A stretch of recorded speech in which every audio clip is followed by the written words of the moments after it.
Well, around the world, people are already feeling the economic impact of the Iran war.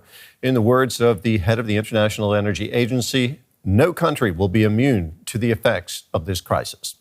In an interview on Australian television, Fatih Birol said decision makers don't fully appreciate just how serious or lasting the impact of this crisis will be. Let me explain you how challenging the situation is. Many of us remember the two consecutive oil crises in 1970s, 1973 and 1979. And at that time, in each of the crises, the world has lost about 5 million barrels per day. Both of them together, 10 million barrels per day. And after that, we all know that there was major economic problems around the world, the recessions. And today, only as of today, we lost 11 million barrels per day. So more than two major oil shocks put together. Well, gas pumps are among the first places that global consumers are feeling the pinch. Motorists are especially hard hit by higher fuel prices. The increases vary from country to country, with knock-on effects feeding through to the rest of the economy. Our report looks at the situation in different parts of Europe, Africa, and Asia. With fuel prices rising, drivers in Germany say they're now taking their cars out as little as possible. I didn't used to. I used to drive my kids to a lot of places. Now I can't afford that. In other parts of Europe, people are crossing borders, trying to catch a deal on gasoline. Portuguese drivers like this man are now coming to Spain, where the government pushed through an emergency package, lowering taxes on fuel. This war is a political crisis, and we see it's never going to end. We don't have bombs, but we do have high prices for everything.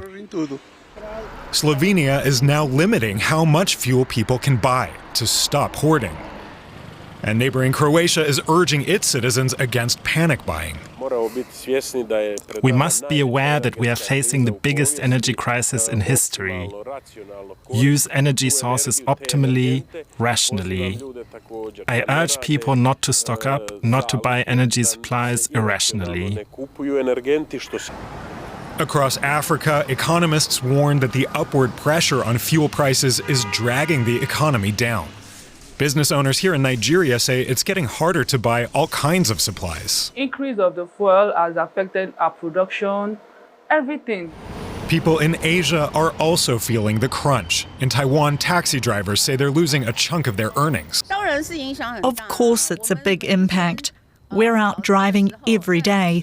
The fuel prices have gone up so much, and we're really losing out. China, which tightly controls fuel prices, is now raising the price cap for the second time since the war began. And countries with tight supplies are worried about fuel being smuggled abroad. Authorities in Thailand, near the Myanmar border, seized 20,000 liters of diesel from this warehouse. They say to stop it from being exported illegally. More on this, let's bring in Christof Rühl here. He's an economist at Columbia University's Center on Global Energy Policy. The head of the International Energy Agency says world leaders have not yet sufficiently understood the dimensions of the energy crisis triggered by the war on Iran. What is it we should know about this crisis? Good afternoon. I don't want to sweet talk the seriousness of the moment, but I don't think these comparisons are quite accurate. He compared the disruption in the 70s with the one we have today. The oil market is about twice as big, so its disruption of the same size is about half as big. Plus, in the 70s, this was for many weeks and months, and this so far here has been taken only a few weeks.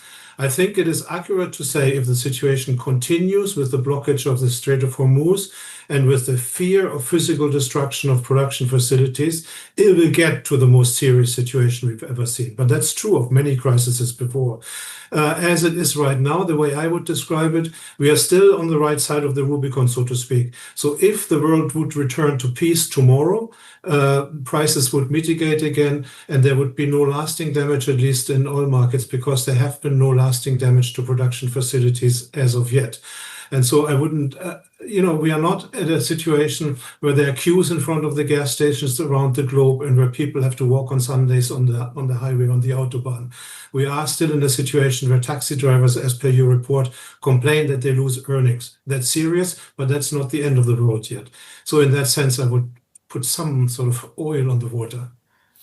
So you're saying there are no lasting effects yet, but the Qataris are saying that their LNG facilities, processing facilities, have been damaged and could take years to replace that capacity. Just as an example, there are multiple examples of how this crisis is already impacting the world, whether it's the consumers or stock markets. Were these effects foreseeable? It is correct that there are these effects. Just one footnote, Qatar produces 20% of global LNG, and they say their production damages 17%, so that's 4% of the global. Also an explainer why gas prices are by far not at levels at which they were in 22 when Russia cut its imports into Europe. These effects have been foreseeable, and it's mind-boggling to me as an economist busy with energy for a long time, how you could possibly do something like militarily attack Iran without safeguarding the Strait of Hormuz. Every oil analyst, everyone really in the business for the last 40 years would have pointed out that this is the main choke point, one of the two main choke points in the world, and that one should be very careful in how to handle that situation. It is almost inconceivable to me that how this military sort of activity could have started without developing safeguards for the situation. And if that situation continues, and in particular, if the fear realizes that production facilities are damaged, either because they have to be closed or because they are attacked, then of course the situation can get out of hand very easily, very dramatically, and that explains the sense of panic we all have and the rise in prices of 50% in oil, which we've seen. Different parts of the world have different levels of exposure to this energy shock, let's say. Which countries stand to lose the most, and will there be any winners? So far, there is one clear winner emerging, and that is Russia, because Russia had just faced the situations where sanctions were tightened and a situation where low oil prices had led to considerable difficulties in their budget. Russia had just decided to sequester 10% of its budget expenditures, means to cut its government budget by 10%. And obviously, this would have hit the civilian population, not the military. And now, the ships which were circling on the oceans and trying to find a home after sanctions had been tightened are now redirected to China and India with impunity. And the oil they carry has just increased by 50%. That's the sole big winner which we can see.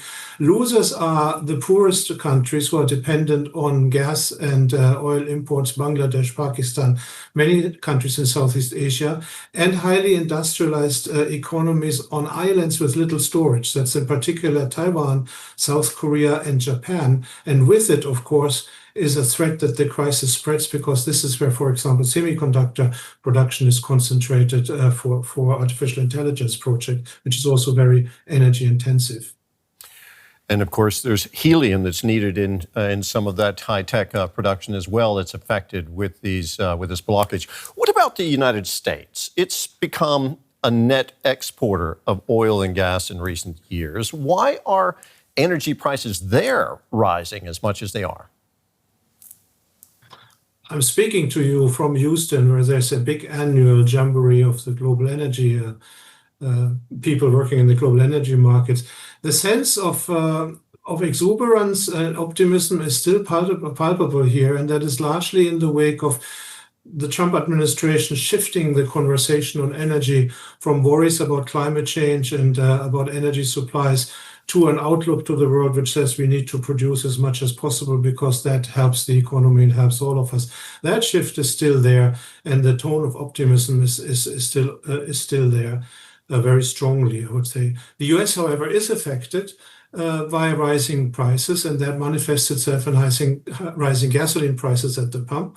And the reason is that oil markets are a global market. You have to imagine that system almost like a bathtub with several access flows and several flows leaving the bathtub, and the water levels there move all together.